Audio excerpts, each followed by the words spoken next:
There are places on Earth where the veil between worlds grows thin, where time stumbles, where voices bleed through, and where the sky opens into something ancient and hungry. One such place lies on the outskirts of Clearview, Colorado, a 1,000-acre stretch of windswept prairie known to locals only by whispers and warnings. A place they tell newcomers to avoid.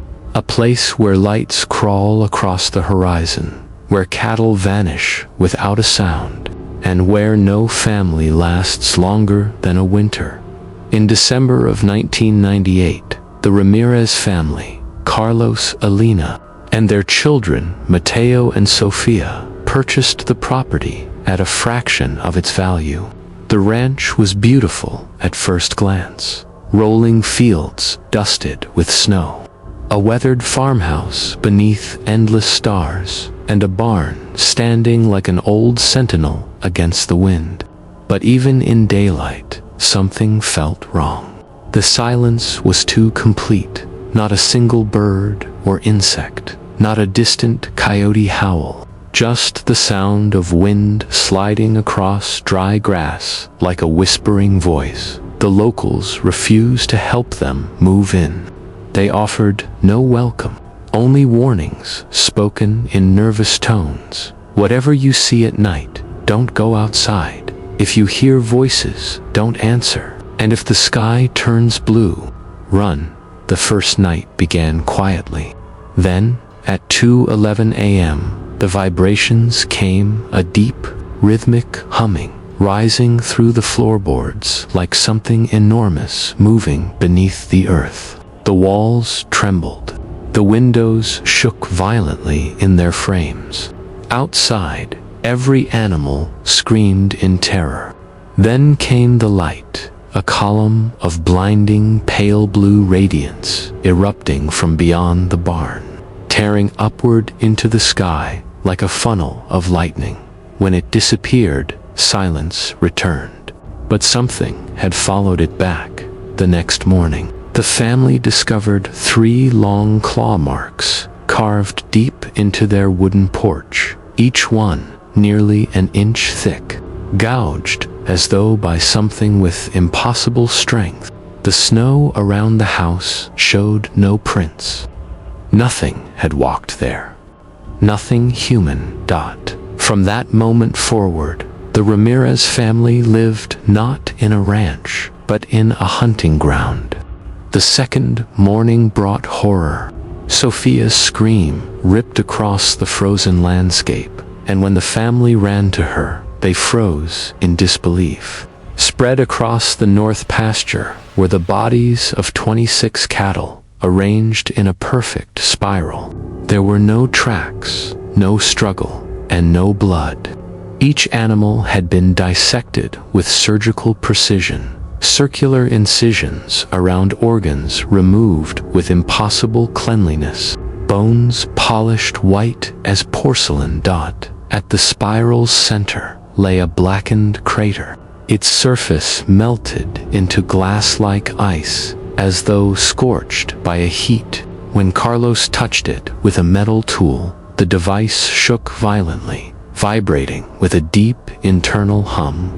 Mateo's compass spun wildly, its needle rotating in manic circles. And then came the lights. 6 brilliant spheres appeared above the tree line, hovering silently in formation. They cast no beams, only cold illumination that made the snow shimmer like broken glass. The livestock around the ranch collapsed instantly. The air turned thick with static electricity, making hair lift from skin. The lights began to pulse, faster and faster, until time itself seemed to stutter. The world fell silent. The lights vanished, and the sky returned to stillness, cold and indifferent. That night, the voices came, whispering through the vents, crawling up from beneath the floorboards, speaking in layered, distorted tones, thousands of voices overlapping. They spoke one phrase clearly, rising out of the static. We are not here for the cattle. Sleep became impossible. The family huddled in the living room with every light burning. Shadows stretched unnaturally long across the walls, reaching, twisting, bending. Sometimes, something moved just beneath the floorboards. Sometimes they heard breathing behind them when no one was there. The fear ate into their bones, and still they stayed. On the third night, at 3:07 a.m., the world outside froze. Not a breath of wind, not a rustle of grass. A deep, thunderous vibration rolled through the ranch. The lights exploded, one after another, plunging the house into darkness. Outside, something moved in the field. Tall, pale, inhuman. Mateo saw it first, a skeletal figure standing motionless at the edge of the field. Its body impossibly thin, its limbs too long, its skin smooth and white like polished bone. Its head was elongated and featureless, yet somehow it stared directly at the house. The creature took a step. The ground beneath its feet cracked with frost. Another step, and the darkness around it rippled like disturbed water. Then its torso split open vertically, revealing not flesh, but a swirling void of darkness, filled with writhing geometric shapes and screaming faces. The thing vanished in a blink reality, stuttering like a skipped frame, and then the fog. Lifted dot standing across the pasture were dozens of identical figures, arranged in perfect formation, all facing the house, motionless, waiting. A single united whisper rolled across the field like wind through dead leaves. "Open the door."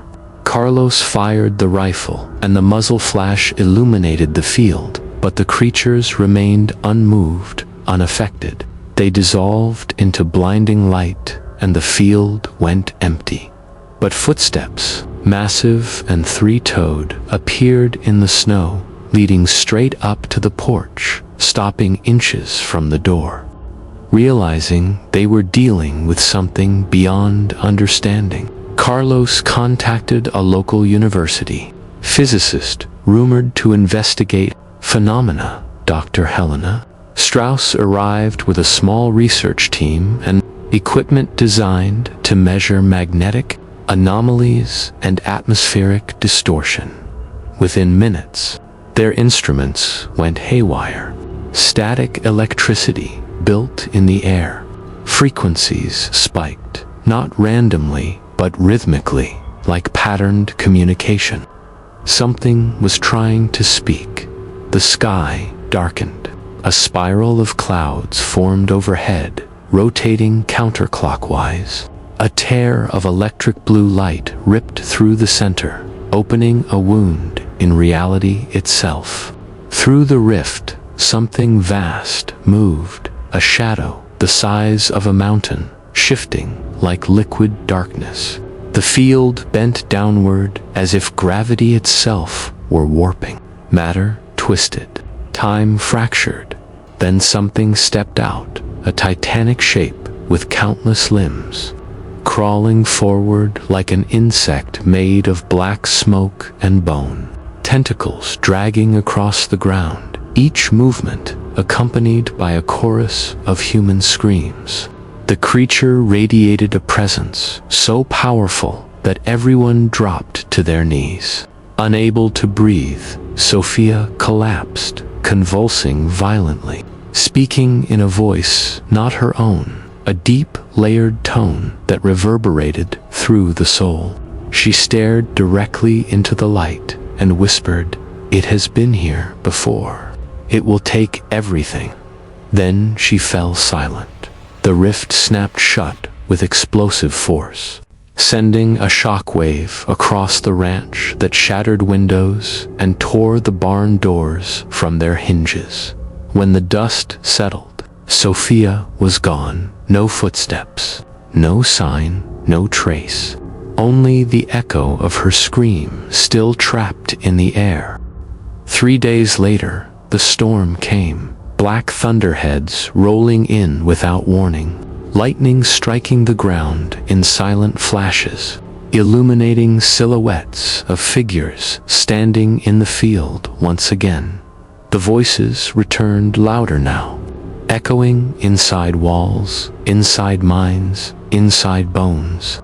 Alina screamed for her daughter, certain she heard Sophia's voice calling from outside, "Mom, please, help me." Against instinct, against terror, she opened the door. Wind howled through the house like a living beast, ripping photographs from walls and shattering glass. Carlos grabbed Alina, trying to stop her, but the wind pulled them forward, dragging them across the porch and into the storm. The creatures surrounded them, forming a circle, their bodies flickering like broken projections. The sky split open once more, light pouring downward in violent waves. In the center of it all stood Sophia, eyes white, levitating above the ground, mouth open in a silent scream. Her voice emerged from everywhere and nowhere. "This place is not a ranch. It is a doorway, and it is opening." A final blinding flash swallowed everything when rescue teams arrived days later. They found the ranch emptied. No bodies, no equipment, no animals. Only the house remained standing, doors wide open. Tables set for dinner, as though the family had simply vanished mid-meal. On the wall of the dining room, carved deep into plaster, were the last words seen on the ranch. "They will return when the sky turns blue to this day."